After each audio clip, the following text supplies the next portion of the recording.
Metro rails ప్రయాణికులకు వేగవంతమైన సురక్షితమైన ఏసీ ప్రయాణం అందించడమే కాదు వికృత క్రీడలకు కేర్ ఆఫ్ అడ్రస్ గా కూడా మారుతున్నాయి. సోషల్ మీడియాలో మెట్రోకు సంబంధించిన వీడియోలు తెగ వైరల్ అవుతుంటాయి.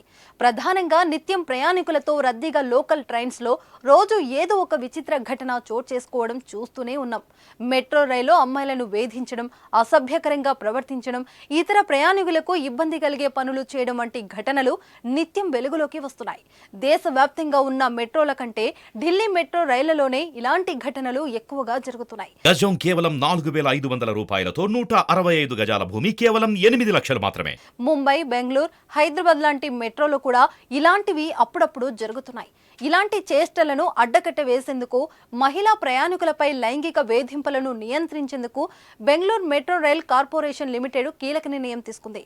ఇకపై మెట్రో ప్రయాణంలో లైంగిక వేధింపులకు పాల్పడితే 10,000 జరిమానా విధించనుంది. గతంలో 500 ఉన్న జరిమానా మొత్తాన్ని ఏకంగా 10,000కు పెంచింది. ఇటీవల ఓ మహిళ పట్ల ఓ వ్యక్తి అనుచితంగా ప్రవర్తించిన అంశం వెలుగులోకి వచ్చింది. గతంలో ఓ మహిళను రద్దీగా ఉన్న మెట్రోలో వేధించినట్టుగా ఓ యువతి సోషల్ మీడియా వేదికగా తెలిపింది. ఆ సమయంలో హెల్ప్ అడిగినా ఎవరూ పట్టించుకోలేదని తెలిపింది. ఈ ఘటన గత సంవత్సరం నవంబర్లో జరగగా సంచలనం సృష్టించింది. దీంతో మెట్రో రైలు స్టేషన్లో అనుచితంగా ప్రవర్తించే వారికి తగిన గుణపాఠం చెప్పాలనే ఆలోచనతో భారీగా ఫైన్ పెంచుతూ నిర్ణయం తీసుకున్నారు. మెట్రోలో ప్రయాణికుల సంఖ్య గణనీయంగా పెరుగుతున్న క్రమంలో మహిళా ప్రయాణికులపై వేధింపులు కూడా పెరగడం ఆందోళన కలిగిస్తుంది.